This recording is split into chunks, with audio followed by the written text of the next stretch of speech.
दोस्तों, जब भी आजादी की बात आती है तो सबके दिलों पे एक नाम गर्व से गूंजता है, शहीद भगत सिंह। भगत सिंह कोई साधारण आदमी नहीं थे। भगत सिंह एक ऐसे आदमी थे, एक ऐसे मिसाल थे जो मात्र 23 साल की उम्र में अपना जीवन देश के नाम समर्पित कर दिया। आज हम उनके जीवन की संघर्ष और उनकी शहादत की कहानी को सुनेंगे।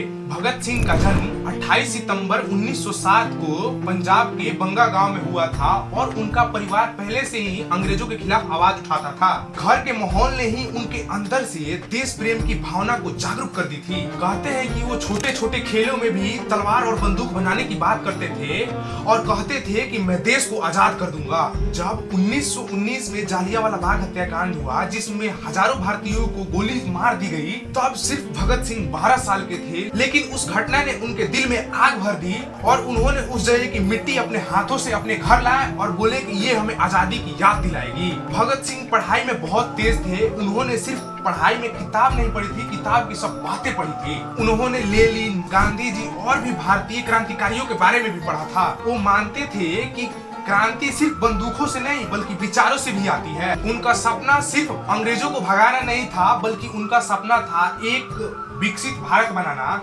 जिसमें ना अन्याय हो, ना भ्रष्टाचार हो, सबको सम्मान दिया जाए। जब गांधी जी असहयोग आंदोलन को वापस लिए तो बहुत से नौजवान नाराज हुए, लेकिन भगत सिंह ने बोला मैं हार नहीं मानूंगा। वो हिंदू सोशलिस्ट रिपब्लिक एसोसिएशन से जुड़े और उन्होंने अपने साथियों के साथ आजादी की लड़ाई तेजी से कर दी और उन्होंने एक नारा दिया जो पूरे भारत में गूंज उठा। 1928 में अंग्रेजों ने साइमन कमीशन भेजा। इसका विरोध करते हुए लाला लाजपत राय को इतनी बेरहमी तरीका से पीटा गया कि कुछ दिन बाद उनकी मौत हो गई। भगत सिंह बहुत दुख हुए और उन्होंने एक प्रण लिया कि मैं इनका बदला जरूर लूंगा। 17 सितंबर 1928 को भगत सिंह, राजगुरु और चंद्रशेखर आजाद ने मिलकर एक अंग्रेजी ऑफिसर को मार डाला, जिससे पूरे भारत में उनकी नाम गूंज उठी और लोग कहने लगे कि भगत सिंह एक नया नाम बन गया है। भगत सिंह ने कहा कि हम बम से किसी को मारने के लिए नहीं, बम सिर्फ जागरूकता फैलाने के लिए फेंके थे। उन्होंने खुद को गिरफ्तार करवा दिया ताकि उनका संदेशा पूरे भारत तक पहुंच सके